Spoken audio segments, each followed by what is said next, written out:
Assalamualaikum warahmatullahi wabarakatuh. Semoga kalian sehat selalu. Kali ini kita akan sinau bareng tentang sejarah asal-usul nama dan sejarah Banjarnegara, wilayah yang dijuluki Kota Dawet Ayu.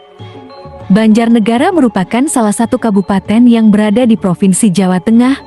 Luas wilayahnya yang mencapai 1,069,73 km terbagi menjadi 20 kecamatan, 12 kelurahan, dan 26 desembera. Dari beberapa wilayah yang dimilikinya itu, Banjarnegara berbatasan dengan beberapa kabupaten seperti Kabupaten Pekalongan dan Kabupaten Batang di sebelah utara, Kabupaten Wonosobo di sebelah timur, Kabupaten Kebumen di sisi selatan, serta Kabupaten Banyumas dan Kabupaten Purbalingga di sebelah barat. Jika ditinjau dari aspek historisnya, sejarah berdirinya Banjarnegara menarik untuk diketahui. Terlebih ketika menyangkut asal-usul nama dan pembentukannya menjadi sebuah kabupaten.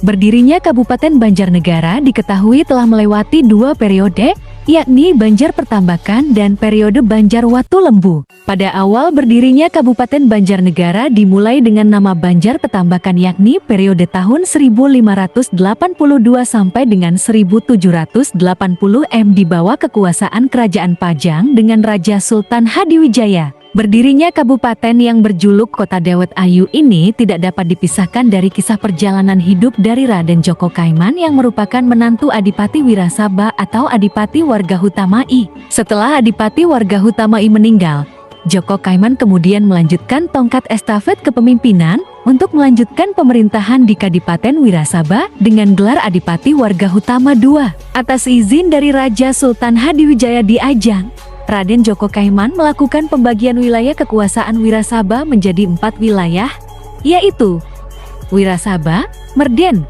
Kejawar, dan Banjar Pertambakan.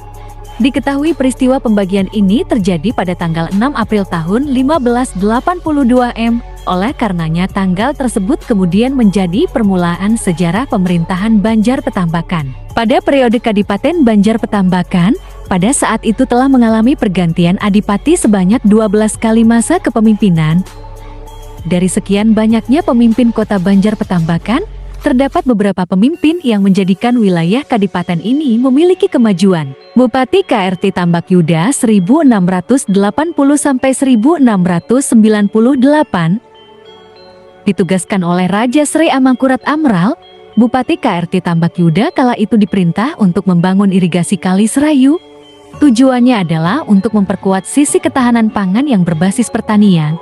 Kala itu para petinggi pemerintahan berpikiran bahwa irigasi yang baik akan menghidupkan sawah baru, sekaligus panen padi dan palawija akan lebih sering setiap setahun.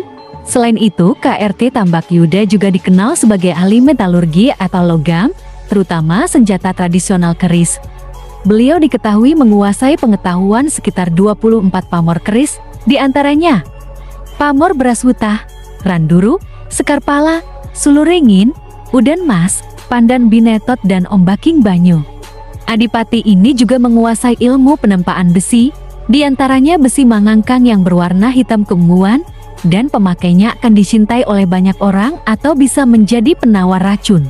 Pada tahun 1714, Bupati telah mengirim sekelompok ibu-ibu pengrajin payung ke pusat kerajinan payung di Desa Tanjung, Kecamatan Juiring, Kabupaten Klaten untuk pelatihan cara membuat payung songsong kebesaran. Payung songsong kebesaran adalah payung khusus yang melambangkan pangkat dan kedudukan seseorang. Dalam budaya kerajaan Jawa ada beberapa warna payung kebesaran, yaitu emas, putih, hijau, dan hitam. Semasa Bupati Banjar Pertambakan ke-9 ini, sebagian perempuan sudah dibekali kecakapan hidup dan didorong memiliki usaha agar menambah kesejahteraan keluarga. Semacam kegiatan PKK saat ini untuk memberdayakan keluarga dan meningkatkan kesejahteraannya. Pada masa pemerintahan Banjar Watu Lembu pada tahun 1780 sampai 1831, ditandai dengan adanya pemindahan pusat pemerintah kabupaten dari timur sungai, dipindahkan ke sebelah barat Sungai Merawu. Situsnya diperkirakan di sekitar Balai Desa Banjar Kulon. Tidak seperti periode Banjar Pertambakan, periode Banjar Watu Lembu hanya diperintah oleh 2 masa kepemimpinan saja, yakni ERT Mangonyudo 1780 sampai 1812 dan KRT Kertoyudo. Pada era kepemimpinan Bupati KRT Mangonyuda, beliau sangat konsen untuk membangun wilayah. Salah satunya adalah pernah melakukan kerjasama dengan Bupati Purbalingga kedua, KRT Dipokusumo untuk bersama-sama memajukan bidang perencanaan, perdagangan, pertukangan, perkebunan, dan pertanian. Selain itu, pada tahun 1784, KRT Mangonyuda juga mengikuti pelatihan manajemen para bupati di Surabaya dengan tujuan agar kepala daerah memiliki visi bisnis dan pemasaran.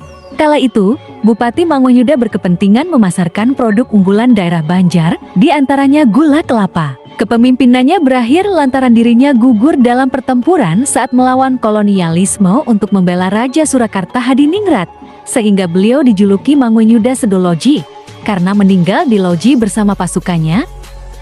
Bahkan angka hari jati Kabupaten Banjarnegara juga berpatokan pada peristiwa ini. Dalam sejarahnya, Mangonyuda terbunuh oleh pasukan yang dipimpin Raden Tumenggung di Poyudo IV. Oleh karena itu, Raden Tumenggung kemudian diusulkan oleh Belanda kepada Sri Susuhunan Pakubuwono ke-7 untuk ditetapkan menjadi Adipati Banjar Banjarwatu Lembu. Beberapa saat setelah pengangkatannya itu, Raden Tumenggung di Poyudo ke-4 meminta izin kepada Pakubuwana ke-7 di Kasunanan Surakarta untuk memindahkan kadipaten ke sebelah selatan Sungai Serayu. Setelah permintaan itu dikabulkan, maka mulailah pembangunan kota atau kabupaten yang berada di sekitar persawahan untuk mengenang asal mula kota kabupaten baru yang terbentul dari lokasi persawahan itu. Maka wilayah barunya tersebut diberi nama Banjarnegara, mempunyai maksud sawah Banjar, berubah menjadi kota negara sampai sekarang. Sebagai informasi untuk periode Banjarwatu Lembu ini berakhir bersamaan dengan surutnya Perang Diponegoro.